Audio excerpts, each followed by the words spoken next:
Hello बच्चों, अगर आप 10th क्लास में हैं और आपने अभी तक मैथ्स में कुछ भी नहीं पढ़ा है तो ये वीडियो सिर्फ और सिर्फ आप ही के लिए है। जी हाँ, इस वीडियो में आज हम पढ़ेंगे चैप्टर 1 को बिल्कुल डिटेल में और बिल्कुल इजी वे में, बहुत ही जल्दी, लगभग 10 और 15 मिनट के अंदर अंदर हम ये पूरा का पूरा टॉपिक, पूरा का पूरा चैप्टर कवर कर लेंगे।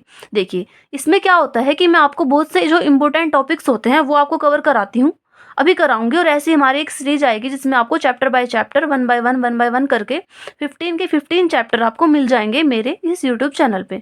तो अगर आपको वीडियो अच्छी लगेगी, आप शेयर करिएगा एक दूसरे के साथ, अपने दोस्तों को शेयर करिएगा, देखिएगा और इसमें से कुछ सीखिएगा। तो यहाँ पे हम क्या करते हैं, मैं आपको कुछ बेसिक चीज़ों का रिवीजन करा देती हूँ, जो कि आप लोग 4th 5th 6th 7th 8th यहाँ तक कि 9th में भी पढ़ते हुए आए होंगे। लेकिन अभी हमने ये मान लिया है कि आपको कुछ भी नहीं पता है, आप बिल्कुल स्टार्टिंग से स्टार्ट कर रहे हो, बिल्कुल शुरुआत से पढ़ रहे हो। तो चलिए देखते हैं। सबसे पहले मैं आपको बताती हूँ कि कुछ डेफिनेशंस होती हैं इसमें। चैप्टर 1 जो है, इसमें कुछ डेफिनेशन होती है। और हाँ, एक और चीज़, आज मैं आपको इस चीज़ की गारंटी दे रही हूँ कि जितना मैं आपको आज पढ़ाऊंगी, जितना हम इस चैप्टर में पढ़ेंगे, कम से कम 6 7 या 8 यहाँ तक कि 10 नंबर तक का भी आपको इस वीडियो के अंदर से, इस 10 मिनट 15 मिनट के अंदर से हमें आपको अपने एग्जाम में देखने को मिल सकता है। सिर्फ और सिर्फ 10-15 मिनट में आपके 8-10 नंबर मिल रहे हैं। तो वीडियो में लास्ट तक बने रहिएगा और देखते हैं, सीखते हैं। चलिए, सबसे पहले आता है प्राकृतिक संख्याएं। क्या होती है प्राकृतिक संख्याएं? देखिए, नेचुरल नंबर्स, इनको हम इंग्लिश में नेचुरल नंबर्स बोलते हैं। जिन संख्याओं का प्रयोग गिनती में किया जाता है, अर्थात काउंटिंग में किया जाता है, उन्हें हम प्राकृतिक संख्याएं कहते हैं। इसकी परिभाषा कहीं नहीं आएगी, लेकिन हमें पता होनी चाहिए कि क्या होती हैं ये नेचुरल नंबर्स, होते क्या हैं। तो 1 2 3 4 डॉट डॉट डॉट, या ऐसे कहिए 1 2 3 4 डॉट डॉट डॉट, इस तरीके से। नेक्स्ट आता है पूर्ण संख्याएं। होल नंबर्स हम इनको बोलते हैं। तो पूर्ण संख्याएं क्या होती हैं? अगर प्राकृतिक संख्याओं के साथ शून्य को भी शामिल कर लिया जाए तो प्राप्त संख्याएं पूर्ण संख्याएं कहलाती हैं। जैसे 1 2 3 4 तो हमारे पास था, इनके साथ हमने 0 को भी शामिल कर लिया, तो ये 0 1 2 3 4 जो भी हैं, ये सभी हमारे क्या होंगे? पूर्ण संख्याएं होंगे। इसके बाद आता है पूर्णांक। देखिए, पूर्णांक क्या है? ऋणात्मक संख्याओं, शून्य और धनात्मक संख्याओं के समूह को पूर्णांक कहते हैं। जैसे -3 -2 -1, इधर बहुत सारे हैं, इधर भी और उधर भी। ये आप देख सकते हैं, मैंने नंबर लाइन बनाई हुई है। तो जो 0 है वो ना तो पॉजिटिव होती है और ना ही नेगेटिव, इधर पॉजिटिव हो जाते हैं, इधर नेगेटिव हो जाते हैं। चलिए आगे चलते हैं। इसके बाद है परिमित संख्याएं। डेफिनेशन आप यहाँ से देख लीजिएगा। तो क्या होती हैं? वे संख्याएं जिन्हें p/q के रूप में व्यक्त किया जा सकता है, यानी कि p/q के रूप में अगर हम लिख सकते हैं जिस किसी को, वो हमारी रेशनल नंबर्स होती हैं, परिमित संख्याएं होती हैं। जैसे, और हाँ, एक और बात, इसमें क्यों है, जो यानी कि जो डेनोमिनेटर है, जो हर है, वो 0 के बराबर नहीं होना चाहिए। जैसे 1/2, 3/5, -4/7, कुछ भी चलेगा, लेकिन नीचे 0 नहीं होना चाहिए। जैसे यहाँ पे 9 है, यहाँ पे -9 है, यहाँ पे 7 है, तो कुछ भी चलेगा, लेकिन नीचे 0 नहीं होना चाहिए। तो ये सब क्या होती हैं? परिमित संख्याएं। इसके बाद आता है अपरिमित संख्याएं। क्या होती है अपरिमित संख्या? देखिए, सिंपल सी बात है बिल्कुल, जो परिमेय नहीं है वो अपरिमेय। तो क्या डेफिनेशन बनेगी? वे संख्याएं जिन्हें p/q के रूप में व्यक्त नहीं किया जा सकता है, अपरिमेय संख्याएं कहलाती हैं। इसको आप एक तरीके से और याद रख सकते हैं कि जो भी हमें अपरिमेय संख्याएं मिलेंगी ना, वो अंडर रूट के अंदर, इस वर्गमूल के चिन्ह के अंदर मिलती हैं। ठीक है, उनका कभी भी पूर्ण वर्गमूल नहीं निकाला जा सकता, यानी कि उनको हम बाहर नहीं निकाल सकते हैं उसके। जैसे देखिए, यहाँ पे दे दिया है अंडर रूट 2, तो 2 किसका वर्ग है? होता है किसी का वर्ग 2? बिल्कुल नहीं होता। तो 2 अगर रूट के अंदर आएगा तो वो अपरिमेय संख्या है। जैसे अंडर रूट 3, तो 3 किसी का वर्ग होता है? नहीं होता। अब जैसे यहाँ पे √4 था, बताओ 4 किसका वर्ग होता है? 2 का। तो इसलिए हमने उसको परिमेय संख्या की कैटेगरी में लिया। और ये सब क्या है? अपरिमेय संख्याएं। देखिए, ये बात यहाँ पे लिख भी दी है स्टार करके कि √4 अपरिमेय संख्या नहीं बल्कि परिमेय संख्या है। क्यों? क्योंकि √4 का मतलब क्या होता है? 2 होता है, और 2 को हम 2/1 लिख सकते हैं, जो कि p/q की फॉर्म में है। देखिए, अब इसके अलावा यहाँ तक तो हुई बेसिक चीजें। इसके बाद जो है, इनसे आपके क्वेश्चन बनते हैं, जो मैंने टॉपिक्स लिख दिए हैं पॉइंट वाइज करके, पॉइंट स्टार करके या पॉइंट पॉइंट करके, तो यहाँ से आपके क्वेश्चन आ जाते हैं। देखिए, मैं आपको सभी दिखा देती हूँ एक एक करके। ये देखिए, तो फर्स्ट है, 2 अपरिमेय संख्याओं का योगफल हमेशा अपरिमेय होता है। तो क्वेश्चन कैसे आएगा? मान लीजिए आपके ऑब्जेक्टिव में आ जाएगा कि 2 अपरिमेय संख्याओं का योगफल होता है हमेशा अपरिमेय। ऑप्शन नंबर ए आएगा हमेशा अपरिमेय, ऑप्शन नंबर बी हमेशा परिमेय, ऑप्शन नंबर सी आएगा परिमेय या फिर अपरिमेय, नंबर 4 आ जाएगा इनमें से कोई नहीं। तो हमें कैसे पता चलेगा? देखिए एग्जाम्पल देखिए आप, यहाँ पे है 4√2 यानी कि 4√2 प्लस √2। तो जब इनको हम ऐड करते हैं क्या आएगा? 4√2 में 1√2 प्लस करेंगे तो क्या आएगा? 5√2। तो ये भी अपरिमेय, ये भी अपरिमेय, और हमें क्या मिलता है? अपरिमेय ही मिलता है। इसी तरीके से √3 या फिर ऐसे कहिए √3 प्लस √2, इनको जब ऐड करेंगे तो ये ऐड हो ही नहीं पा रहे हैं, अगर होंगे भी तो सेम ही आएगा, तो ये भी हमें क्या मिलेगा? अपरिमेय। दो अपरिमेय संख्याओं का अंतर, अंतर को क्या बोलते हैं? डिफरेंस, यानी कि घटाना। जब हम उनको माइनस करते हैं तो हमें अपरिमेय मिलता है। जैसे 4√2 में से 1√2 को माइनस करेंगे तो क्या आएगा? 3√2। अब देखिए ये भी परिमेय, सॉरी ये भी अपरिमेय और ये भी अपरिमेय, हमें क्या मिला? अपरिमेय रिजल्ट मिलता है। इसी तरीके से आगे देखिए, दो अपरिमेय संख्याओं का गुणनफल परिमेय या अपरिमेय हो सकता है। देखिए योगफल हमेशा अपरिमेय, अंतर वो भी हमेशा अपरिमेय, लेकिन जहां बात गुणनफल की आएगी तो वो परिमेय भी हो सकता है और अपरिमेय भी हो सकता है। कैसे पता चलेगा? ये देखिए, अगर हम इसी की मल्टीप्लाई √2 में करते हैं, 4√2 की मल्टीप्लाई √2 में करते हैं, तो √2 की जब √2 में गुना करते हैं क्या आएगा? 2 आएगा। 2 की 4 में करेंगे तो 8। √3 की √2 से करिए गुना तो क्या आता है? 2 तिये 6, और रूट ऐसे कैसे लगा रहा, तो ये तो क्या आ जाता है? परिमेय, और ये अपरिमेय। ठीक है। इसके बाद है दो अपरिमेय संख्याओं का भागफल परिमेय या अपरिमेय हो सकता है। सेम गुणनफल वाली बात है कि जैसे वहां पे परिमेय भी हो सकता था और अपरिमेय भी, ऐसे ही यहाँ पे 4√2 को जब हम √2 से डिवाइड करते हैं तो √2 से √2 कट जाता है, क्या आता है आंसर? 4, जो कि क्या है? परिमेय है। इसको जब डिवाइड करते हैं तो ये होगा ही नहीं, डिवाइड ही नहीं हो रहा है, लेकिन फिर भी हम इसको लिखेंगे तो ऐसे ही ना, और ये क्या हो जाता है? अपरिमेय। नेक्स्ट पॉइंट है, एक परिमेय और एक अपरिमेय संख्या का योगफल, अंतर, गुणनफल और भागफल हमेशा अपरिमेय होता है। मीन्स अभी तक हम जो बात कर रहे थे वो सब अपरिमेय के बारे में कर रहे थे, यानी कि अपरिमेय संख्या दो होती थी हमारे पास, हम उनका योगफल, गुणनफल, अंतर और भागफल, इन चारों चीजों की बात कर रहे थे। लेकिन अभी हमारे पास एक संख्या तो परिमेय है और दूसरी अपरिमेय है। इनका योगफल करिए, अंतर करिए, गुणनफल करिए या फिर भागफल करिए, सब कुछ अपरिमेय ही मिलेगा। कैसे? देखिए एक एग्जाम्पल है 4 प्लस √2। अब 4 में अगर हम √2 को जोड़ते हैं तो हमें क्या मिलेगा? 4 प्लस √2 जुड़ ही नहीं पा रहा है, तो इसको यहीं पे छोड़ना पड़ेगा, तो ये क्या है? अपरिमेय। इसी तरीके से जब हम इनको घटाएंगे, 4 माइनस √2 यानी कि माइनस कर रहे हैं तो अपरिमेय मिलेगा, मल्टीप्लाई करेंगे तब भी अपरिमेय और डिवाइड करेंगे तब भी अपरिमेय। ठीक है, आगे देखते हैं क्या आता है? वास्तविक संख्याएं। देखिए हमारा जो चैप्टर है वो, हमारा चैप्टर का नेम ही वास्तविक संख्याएं है, लेकिन मैं आपको कहाँ से लेके आ रही हूँ? बिल्कुल स्टार्टिंग से। ठीक है, तो वास्तविक संख्याएं क्या होती हैं? सभी परिमेय संख्याओं और सभी अपरिमेय संख्याओं के समूह को वास्तविक संख्याएं कहते हैं। यानी कि जितने भी परिमेय संख्याएं होती हैं और जितनी भी अपरिमेय संख्याएं होती हैं, अगर हम उन सभी का एक साथ नामकरण करना चाहें, यानी कि उनका नाम रखना चाहें एक साथ, तो उन्हें क्या कहेंगे? वास्तविक संख्याएं। ठीक है, जैसे क्लास में कुछ तो लड़के होते हैं और कुछ लड़कियां होती हैं, लेकिन अब अगर हम उन सभी को एक साथ बोलना चाहें तो क्या बोलते हैं? स्टूडेंट्स, विद्यार्थी। ऐसे ही परिमेय संख्याएं अलग चीज है, अपरिमेय संख्याएं बिल्कुल अलग चीज है, लेकिन उन दोनों को एक साथ जब हम पढ़ेंगे तो क्या नाम आएगा उनका? वास्तविक संख्याएं। ठीक है, तो ये सब एग्जाम्पल लिख दिया मैंने बहुत सारे। देखिए वैसे तो हमारा चैप्टर स्टार्ट हो जाता है वास्तविक संख्याएं है, लेकिन हमारे चैप्टर में, बल्कि हमारे एग्जाम में कुछ क्वेश्चन इस तरह के आ जाते हैं कि सहभाज्य संख्याएं छाटिए। तो जो सहभाज्य संख्याएं वाला टॉपिक है ये बहुत ज़्यादा इंपॉर्टेंट है, मैं तो कहूँगी 100% आपको ये करना चाहिए, बहुत ईजी है, तो मैं आपको ये भी समझा रही हूँ। देखिए यदि दी गई दो संख्याओं का HCF मतलब में से, अगर दी गई दो संख्याओं का में से एक होता है तो वे संख्याएं सह अभाज्य संख्याएं कहलाती हैं। नाम से पता लग रहा है सह अभाज्य क्या होता है, आपने सुना होगा सहपाठी। सहपाठी मीन्स साथ में पढ़ने वाले।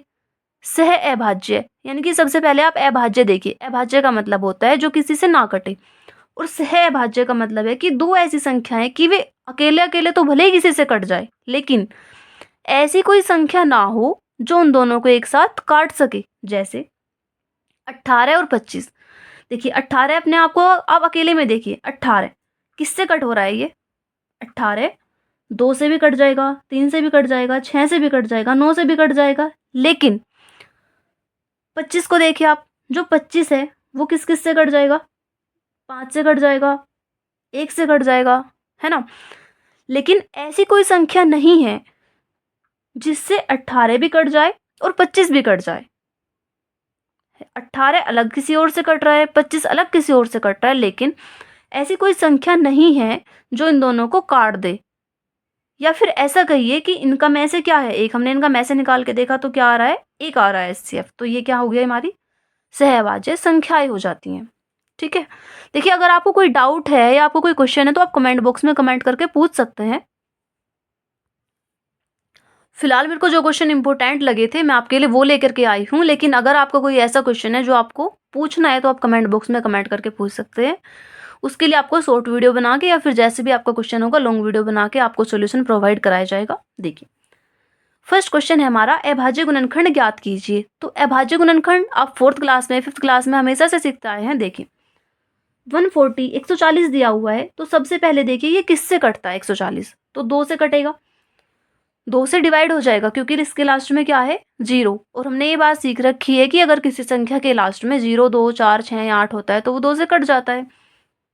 जब आप 2 से इसको डिवाइड करोगे तो क्या आएगा 70, आधा कर दीजिए इसका जनरली। फिर 2 से 70 को डिवाइड करोगे 35 आएगा, 5 से करेंगे 7 और 7 से कटेगा 1।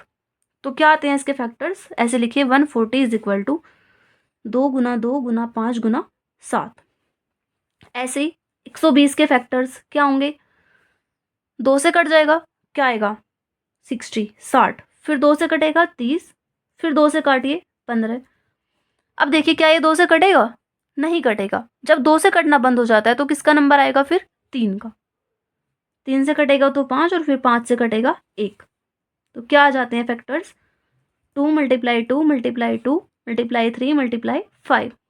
इसके बाद 256, देखिए किससे कटता है ये 256, सबसे पहले 2 से कटेगा 128, फिर 2 से आधा करिए 64, फिर 2 से कटेगा तो क्या आ जाएगा 32, फिर 16 8, फिर 2 से कटेगा 4, फिर 2 से कटेगा 2 और 2 से कटेगा तो 1। ठीक है, इस तरीके से हम इसके अभाज्य गुणनखंड कर सकते हैं। इसके बाद है सरलतम रूप में लिखिए, यानी कि इनको जितना कट सकता है उतना काट दीजिए। कैसे काटना है बताइए, कैसे काटना है, कैसे हम इनको कट करते हैं। एक तो आपके दिमाग, जैसे मान लीजिए पहले इसको करते हैं 120/360, 120/360, तो 0 से तो 0 कट जाएगी। फिर 12 का टेबल, 12 कम 12 और 12 दिए 36, तो ऊपर 1 बचेगा नीचे 3 बचेगा, 1/3 ये आंसर आ गया वैसे तो। लेकिन अगर आपको ऐसे नहीं पता, आप ऐसे नहीं करना चाह रहे, तो आप कैसे करेंगे, इसका और इसका HCF निकाल लीजिए, जो भी HCF आएगा उससे इसको डिवाइड कर दीजिए दोनों को। देखिए जैसे 148 और 185 का HCF क्या होगा, 148 बन जा 148, यानी कि 148 से कम 148, 15 में से 8 घटाइए क्या बचेगा 7, और 7 में से 4 जाएंगे तो 3, इससे फिर उसको करिए 37 चौका 148, तो क्या आएगा HCF 37, यानी कि 37। तो इससे ऊपर डिवाइड कर दीजिए और इसी से नीचे कर दीजिए। देखिए जब हम इससे इसको डिवाइड करेंगे तो 4 आएगा और इससे इसको करेंगे तो 5 आएगा। यानी कि अगर आप इस तरीके से काटना चाहते हैं तो इस तरीके से काट दीजिए, ऐसे करना चाहते हैं तो ऐसे कर दीजिए। और ये आपका रफ वर्क है, इसको आप पीछे करके देख लेंगे। ठीक है, इसको 91 ऊपर है और 364 नीचे है, तो ये मुझे ऐसे ही पता चल रहा है, ऊपर 1 आएगा नीचे 4 आएगा, तो 1/4। इसके बाद क्वेश्चन नंबर 3 है नेक्स्ट, अभाज्य गुणनखंड द्वारा HCF तथा LCM ज्ञात कीजिए। देखिए सबसे पहले कहा है अभाज्य गुणनखंड के द्वारा कीजिए, तो 6 के गुणनखंड करिए, 72 के करिए और 120 के करिए, क्या आएंगे, फिर 9, 3 से कट जाएगा 3 और 3 से कट जाएगा तो 1, इसके करिए 2 से कटेगा 60, फिर 2 से 30, फिर 2 से 15, फिर 3 से 5 और 5 से 1। देखिए हमें HCF और LCM दोनों चीज फाइंड करनी है, तो थोड़ा सा और कॉपी को नोटबुक को ऊपर कर लेते हैं। देखिए अब ठीक है, तो 6 के क्या आ जाते हैं फैक्टर्स, 2 मल्टीप्लाई 3, 72 के क्या आते हैं 2 मल्टीप्लाई 2 मल्टीप्लाई 2 मल्टीप्लाई 3 मल्टीप्लाई 3, 120 के 2 2 2 3 और 5। देखिए HCF क्या होता है, जो दोनों में कॉमन है, जो दोनों में कॉमन है वो HCF हो जाएगा। तीनों में 3 है ना यहाँ पे, तो तीनों में से देखिए मुझे दिखाई दे रहा है 2, यहाँ भी है, यहाँ भी है और यहाँ भी है, तो हम इसको ले लेंगे। और क्या दिख रहा है तीनों जगह पे? 3, यहाँ भी है 3, यहाँ भी है और यहाँ भी है, तो 3 भी हमने ले लिया, तो क्या आएगा? 2 3 6। इसी के बाद अगर हम एलसीएम फाइंड करना चाहें इसका, एलसीएम, तो क्या होगा एलसीएम? देखिए हमें देखना है कि 2 यहाँ भी है, यहाँ भी है और यहाँ भी है, तो ये देखिए सबसे ज़्यादा बार कहाँ है? यहाँ 1 बार लिखा है, यहाँ 3 बार और यहाँ भी 3 बार, तो यहाँ पे और यहाँ पे सबसे ज़्यादा बार है, लेकिन कितनी बार है? 3 बार, तो आप 3 बार लिख लीजिए। ठीक है, इसके बाद देखिए 3 यहाँ भी है, यहाँ भी है और यहाँ भी है, यहाँ 1 बार, यहाँ पे 2 बार और यहाँ पे 1 बार, तो क्या होगा? सबसे ज़्यादा बार कहाँ दिखाई दिया हमें? यहाँ पे, और कितनी बार? 2 बार, तो लिख लीजिए 2 बार। फिर क्या दिख रहा है? 5, यहाँ तो है नहीं, मतलब 0 बार है, यहाँ पे भी नहीं है, मतलब 0 बार है, और यहाँ पे है 1 बार, तो लिख लीजिए।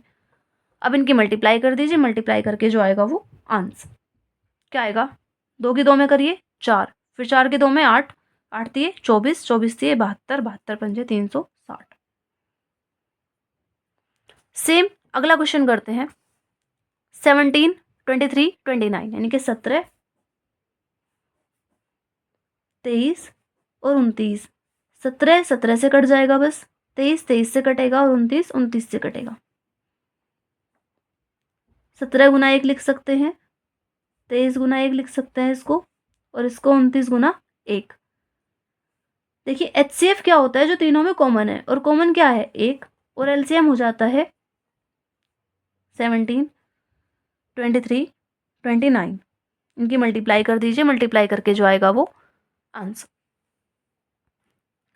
देखिए नेक्स्ट क्वेश्चन है, लैसे 12 और 21 का 84 है, और मैं से 12 और 21 का क्या होगा? यानी कि हमें लैसे दिया है, मैं से पूछ लिया। देखिए इनडायरेक्टली उसने पहली संख्या और दूसरी संख्या दे दी है। चलिए इससे पहले हम दूसरा क्वेश्चन करते हैं नेक्स्ट, तब आपको अच्छे से समझ आएगा। यहाँ पे दिया है कि यदि 2 संख्याओं का, किस किस का? 99 का और 153 का, मैं से 9 है, तो लैसे ज्ञात कीजिए। तो उसने हमें दे दी है पहली संख्या। सॉल्यूशन करते हैं। पहली संख्या दी है कितनी? 99। दूसरी संख्या दी है 153, और मैं से दे दिया है 9। ले से पूछ लिया है। हमारे पास ना एक फॉर्मूला होता है। क्या फॉर्मूला है वो? पहली संख्या गुना दूसरी संख्या बराबर मैं से गुना ले से। पहली संख्या गुना दूसरी संख्या बराबर मैं से गुना ले से। या तो इस रूप में मिल जाएगा आपको, या फिर मिलेगा A multiply B is equal to LCM multiply HCF। Value रखिए। पहली संख्या की जगह क्या रखेंगे? 99। दूसरी संख्या की जगह 153। मैसे की जगह 9 और लैसे की जगह हमें नहीं पता है, तो लैसे सेम लिखा जाएगा। अब देखिए इसमें क्या होता है, 1 2 3 4, या ऐसे कहिए 1 2 3 4। इन 4 चीज़ों में से कोई सी भी 3 चीज़ वो हमें दे देगा और एक चीज़ पूछ लेगा। तो जो चीज़ पूछी गई है उसको तो रखिए अपनी जगह पे, तो लैसे पूछा गया है इसको यहीं रखिए,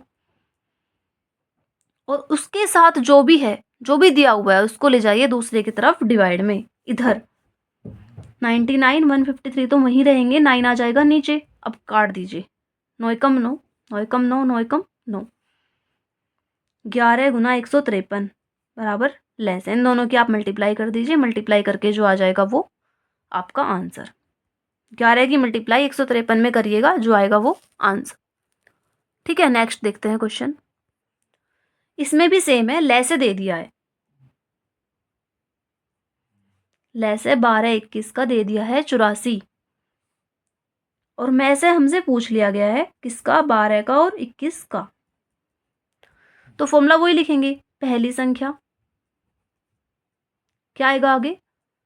गुना दूसरी संख्या बराबर मैं से गुना ले से। देखिए पहली संख्या की वैल्यू क्या है इस बार? उसने हमें लिख के तो नहीं दिया, लेकिन यहाँ पे दे रखा है, तो हम समझ लेंगे कि ये पहली संख्या है और ये दूसरी संख्या है। यहाँ पे 12 और दूसरी संख्या की जगह पे क्या आएगा? 21। मैसे की जगह नहीं पता है हमें, तो मैसे सेम लिखा जाएगा, और लैसे की जगह 84। मैसे के साथ जो 84 है वो मल्टीप्लाई में है, अगर हम इधर लाना चाहें तो क्या होगा, इसका डिवाइड में आ जाएगा। काट दीजिए जिससे भी कट रहा है। 12 से 7 आएगा तो 21/7। 7 से जब आप 21 को डिवाइड करते हैं तो क्या आ जाएगा, 7 ये 21, यानी कि मैसे बराबर 3। तो हमारा मैसे 3 आ जाएगा। ठीक है, मैसे 3। इसके बाद देखते हैं नेक्स्ट क्वेश्चन, क्वेश्चन नंबर 6। ये देखिए 15, 18 और 24 का लैसे ज्ञात करना है। तो सबसे पहले किससे कटेगा, 3 से। 5 आएगा, फिर 5 से कटेगा तो 1। 18 2 से कटेगा 9, फिर 3 से 3 और 3 से 1। 2 से 12, फिर 2 से 6, फिर 2 से 3 और 3 से 1। देखिए 15 के जो फैक्टर्स हैं वो क्या आ जाते हैं, 3 × 5। 18 के नीचे लिखना है वैसे, लेकिन मेरे पास स्पेस थोड़ा कम है तो मैं ऊपर लिख रही हूँ। 2 × 3 × 3। 24 के आएंगे 2 2 2 3। अब देखिए हमें क्या निकालना था, क्या फाइंड करना था, लैसे। तो लैसे का क्या रूल बताया था मैंने, या फिर आपके पास एक और तरीका है। ये देखिए पहली लाइन तो पूरी लिख लीजिए, आप कुछ भी हो पहली लाइन कंप्लीट लिखनी है बिल्कुल। अब नेक्स्ट में से क्या है, यहाँ पे 3 और 5, 3 और 5। देखिए हमने 3 लिख लिया है, क्या लिख लिया है तो छोड़ो, 5 नहीं लिखा है तो लिख लो। आगे चलो, यहाँ पे है 2, कितनी बार है, 3 बार, और हमने कितनी बार लिखा है, 1 बार। तो कितने की कमी है, 2 बार की। 2 बार 2 और लिखो, और 3 तो हम लिख चुके हैं। अब इनकी मल्टीप्लाई कर दीजिए, क्या आएगा, 2 तिये 6, 6 तिये 18, 18 पंजे 90, 90 दूनी 180 और 180 दूनी 360। इसके बाद देखते हैं नेक्स्ट क्वेश्चन। बस 2-3 क्वेश्चन बचे हैं जो कि बहुत ज़्यादा इंपॉर्टेंट होने वाले हैं, देखते रहिएगा। देखिए ये है आपका बहुत ज़्यादा इंपॉर्टेंट क्वेश्चन, जो कि कभी कभी आपको 2 नंबर में, कभी कभी 4 नंबर में, और कभी कभी 6 नंबर तक भी आ जाता है। 6 नंबर में वैसे मुश्किल आता है, लेकिन 4 में आ जाता है ये। ठीक है, देखिए सिद्ध कीजिए कि √2 एक अपरिमेय संख्या है, या फिर सिद्ध कीजिए कि √2 एक परिमेय संख्या नहीं है। बात तो वही है। तो इसका क्या करना है, इसमें हमें मान लेना है। सबसे पहले लिखते हैं माना √2 एक परिमेय संख्या है। उसने कहा है कि सिद्ध करो अपरिमेय है, हम क्या मान रहे हैं, परिमेय। माना √2 एक परिमेय संख्या है। परिमेय संख्या है तो क्या कर सकते हैं, इसे हम p/q या p/q के रूप में लिख सकते हैं।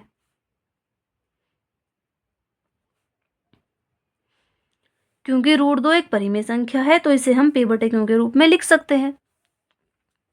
अभी तो हमने सीखा था ना p/q होता है, ऐसे लिखा। अब एक और चीज लिख दीजिए कि जहां p तथा q सह अभाज्य संख्याएं हैं, या फिर ये कहिए कि सह अभाज्य पूर्णांक हैं, और q बराबर नहीं है 0 के। ठीक है, अब देखिए अब हम क्या करते हैं, दोनों ओर वर्ग करने पर दोनों की दोनों तरफ वर्ग कर देंगे, क्योंकि एक तरफ तो हम कर ही नहीं सकते ना, दोनों ओर वर्ग करने पर। जब दोनों ओर वर्ग करेंगे तो यहाँ पे हो जाएगा √2 का स्क्वायर, और इधर हो जाएगा p/q का होल स्क्वायर। देखिए ये बात हमने सीख रखी है कि वर्ग से वर्गमूल हट जाता है, तो यहाँ से वर्ग से वर्गमूल हटेगा, 2 आ जाएगा, और p का क्या हो जाएगा, p² और q का q²। ये डिवाइड में है तो कहाँ जाएगा, मल्टीप्लाई में, 2q² अब = p²। यहाँ तक करने के बाद देखिए जो 2 है वो उधर डिवाइड में है, अगर सॉरी मल्टीप्लाई में है, अगर हम इसको उधर ले जाना चाहें तो क्या हो जाएगा, डिवाइड में जाएगा। तो क्या लिख सकते हैं हम कि 2 p² को डिवाइड करता है। डिवाइड को हिंदी में बोलते हैं विभाजित, 2 p² को विभाजित करता है, इसलिए 2p को भी विभाजित करेगा। क्योंकि 2 p² को कर रहा है तो p को जरूर करेगा। इसे समीकरण नंबर 1 कहिए। इसके बाद देखिए जब 2 p² को विभाजित करता है तो 2p को भी विभाजित करेगा। अब हम p के लिए क्या मान लेते हैं, माना p = 2m। p की जो वैल्यू है वो इक्वेशन नंबर 1 में रखिए। p का मान समीकरण 1 में रखने पर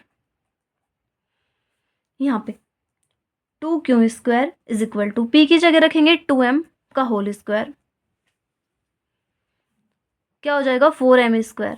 2 मल्टीप्लाई में है उधर जाएगा डिवाइड में, यहीं से कट कर लीजिए 2m²। अब यहाँ पे फिर देखिए आप, जो 2 है वो इसके साथ डिवाइड में जाएगा, तो हम क्या लिख सकते हैं कि 2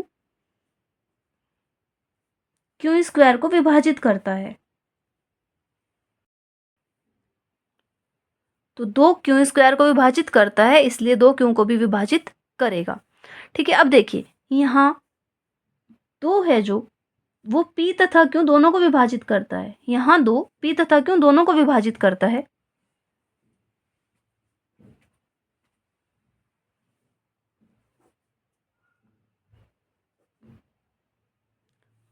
यहाँ 2 p तथा q दोनों को विभाजित करता है, इसलिए p और q जो है वो सहअभाज्य संख्याएं नहीं है। ठीक है, अतः हमारी अवधारणा गलत है और √2 एक अपरिमेय संख्या है। इसी क्वेश्चन को मैं आपको एक बार दोबारा से रिवाइज करा रही हूँ। देखिए, इसने कहा था सिद्ध कीजिए कि √2 एक अपरिमेय संख्या है, तो हम क्या मान लेते हैं कि माना √2 एक परिमेय संख्या है जिसे हम p/q के रूप में लिख सकते हैं। तो √2 इज इक्वल टू p/q, दोनों ओर वर्ग करने पर जब, हाँ एक और चीज, यहाँ पे हमने मान लिया है कि p और q सहभाज्य पूर्णांक है, यानी कि इनको कोई संख्या नहीं काट सकती। ऐसी कोई संख्या नहीं है जो इन दोनों को काट दे। दोनों तरफ वर्ग करते हैं, इधर जब वर्ग करेंगे तो वर्ग से वर्गमूल हट जाएगा, इधर करेंगे तो इसके ऊपर स्क्वायर अलग और इसके ऊपर अलग। q² डिवाइड में था, उधर जाएगा मल्टीप्लाई में। ठीक है, 2q² is equal to p²। अब जो 2 है यहाँ पे डिवाइड में चला जाएगा तो 2p² को विभाजित करता है, इसलिए 2p को भी विभाजित करेगा। माना p बराबर 2m, m मानिए k मानिए, कुछ भी आप यहाँ पे मान सकते हैं। फिर p की जो वैल्यू है वो समीकरण नंबर 1 में रख देते हैं। यहाँ पे 2m रखेंगे, इसका स्क्वायर, 2 का स्क्वायर क्या हो जाएगा 4 और m का m², इससे ये कैंसिल, तो q² is equal to 2m²। तो क्या लिखते हैं, 2q² को विभाजित करता है तो 2q को भी विभाजित करेगा। अब देखिए हम लास्ट में लिखते हैं कि यहाँ 2 p तथा q दोनों को विभाजित करता है, इसलिए p और q सहभाज्य संख्याएं नहीं है। अतः हमारी अवधारणा यानी कि कल्पना जो हमने मान लिया है वो गलत है और √2 एक अपरिमेय संख्या है। इसी तरीके से √5 का करा हुआ है, ये माना √5 एक परिमेय संख्या है, बिल्कुल सेम ऐसे ऐसे आप देख लीजिए। देखिए बिल्कुल सेम है, ये 3 होते हैं, √2, √3, √5 और एक और होता है √7। इनमें से कोई भी आपको देखने को एग्जाम में मिल सकता है। बस एक तरीका और है, वो और मैं आपको बता देती हूँ। देखिए ये सिद्ध कीजिए 3√2 एक अपरिमेय संख्या है, √2 के जैसा ही है, लेकिन यहाँ पे 3√2 दे दिया है, तो हम वही करते हैं, माना 3√2 एक परिमेय संख्या है।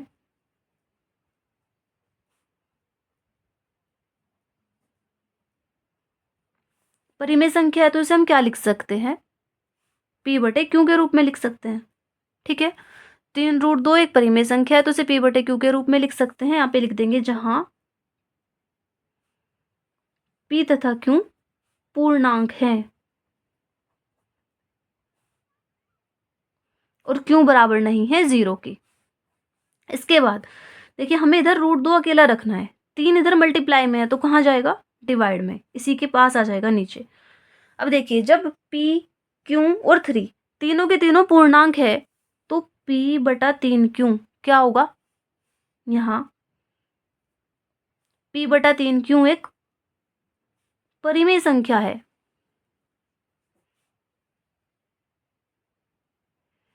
क्योंकि परिमेय संख्या वो होती है जो पूर्णांकों से मिलकर बनती है, और ये पूर्णांक ही तो है, तो ये क्या हुआ, एक परिमेय संख्या है। अब आप देखिए जब राइट वाला परिमेय संख्या है इधर वाला, तो इधर वाला भी तो परिमेय संख्या होगा ना।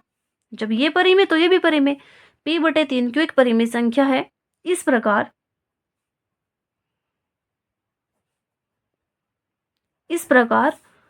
√2 भी एक परिमेय संख्या है। मतलब जो हम क्वेश्चन कर रहे हैं इस हिसाब से ये परिमेय संख्या है तो ये भी परिमेय संख्या है, और अभी अभी हम क्वेश्चन करके आए हैं कि अभी अभी तो हमने सिद्ध करा है कि यह परिमेय संख्या है, तो हम तो जान गए हैं इस चीज को। फिर क्या लिखते हैं, जिससे इस बात का विरोधाभास होता है, जिससे इस बात का विरोधाभास होता है। विरोधाभास का मतलब है कि गलत बात, उसका विरोध करती है ये बात। किस बात की, किस बात का विरोध करती है, जो हम अभी सिद्ध करके आए हैं, जिससे इस बात का विरोधाभास होता है कि √2 एक अपरिमेय संख्या है।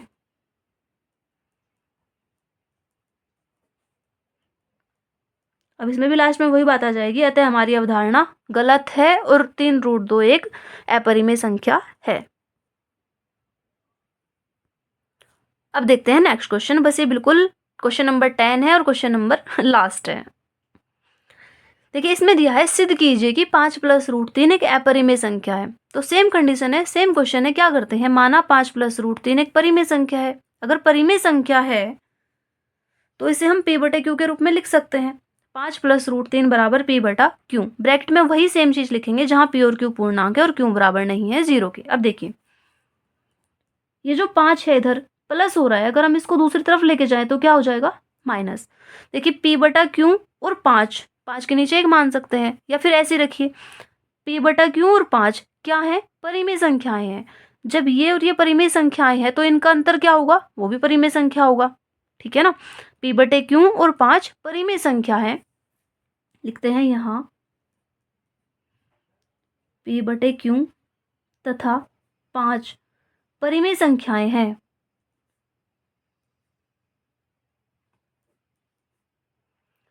इसलिए इनका अंतर भी परिमेय संख्या होगा। अब देखिए जब इधर वाला परिमेय है तो उधर वाला भी क्या होगा, परिमेय संख्या।